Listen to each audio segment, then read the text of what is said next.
a video more for my GoFundMe page, which I've set up with my husband. My husband and I have been trying for a baby for about 11 years.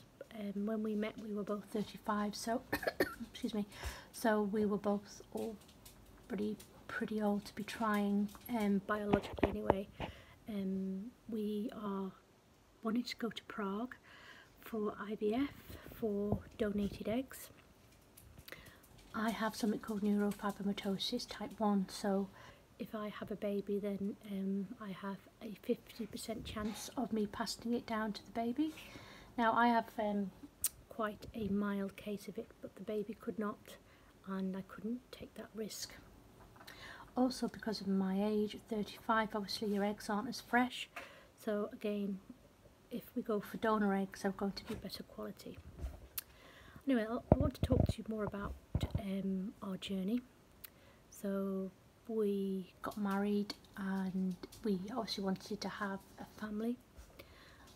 I remember the first time I did get pregnant, it was an ectopic pregnancy. I wasn't feeling very well. I was feeling really tired. Now I did put it down to, I was working 7 till 7 and I was a carer, so I used to walk everywhere, so I was quite fit, but I thought it was just because I was doing long hours, and it's quite hard work for those people who have done care, lifting, you know, and things like that, getting people ready for bed, getting people up in the morning. Anyway, so it was my break time and I went to my mother-in-law's house because I said I was absolutely shattered. Anyway, I came down the stairs and I collapsed. I was in so much pain. Anyway, I hadn't taken a pregnancy test, so I went to work and they said it's probably period pains, you'll be fine, take some Advil, sorry, some paracetamol. So I said no, I said I think it's more. I said I'm very aware of what my body does when I have a period, and this is something completely different. So I then tried to get into my doctor's for basically just to see what was wrong, and they said, oh, obviously there's, you know, it was 4 o'clock, so they didn't have any appointments left. So I waited at the bus stop and I went to, then it was a Hope, but it's now called Salford Royal, and I went into the emergency room and told them I was in intense pain on my side of my like on my side, just by my belly button, but on the other side. Anyway, then it stopped. It completely stopped and I felt a bit better. I thought, oh, you know, is it really worth me staying? You know, I feel better. Anyway, by the time I thought about it, I was called obviously to the back, to the triage. So I went in and I told them my symptoms. They did my blood pressure and they said, oh, wait here, and they got me some blood tests and things like that, and they told me not to wait in the waiting area, but to wait, you know, when you go through, you wait there, don't you? So I was sat in the bed and I got the blood tests back and they said, oh, well, you haven't got an infection, but did you know that you're pregnant? And I was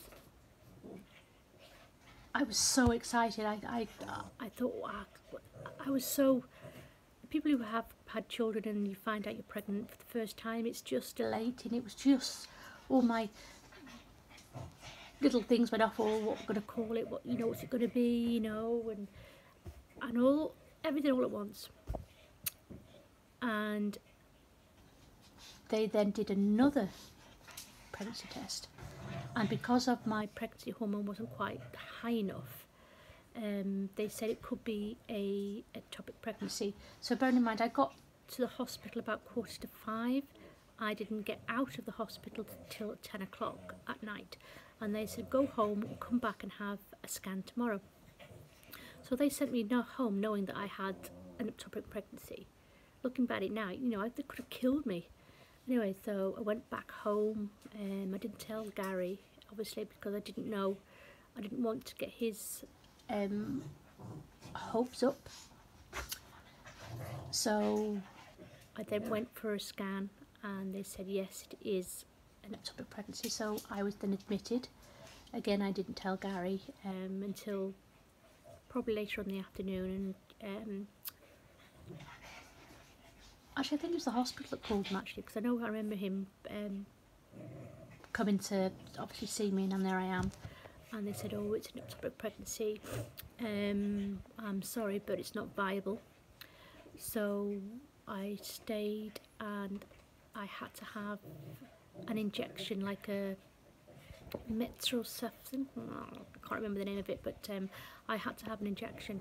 Now, because it's so potent, I had to have the injection not on the maternity ward, which again I think there was a bit I don't know, a bit cruel really. I was sat on a ward with all women who've just had their babies and things like that, and here I am having to terminate mine. Sorry if you can hear, I've got dogs playing. Anyway.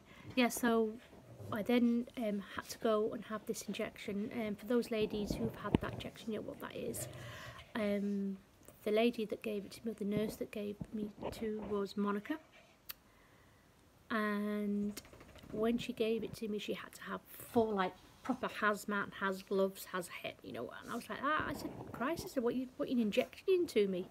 She goes, oh, it's just to terminate it. Anyway, she goes, we'll give you this, then you can stay, and then you can come out tomorrow. And she goes, what you'll do is you'll lose quite a lot of blood.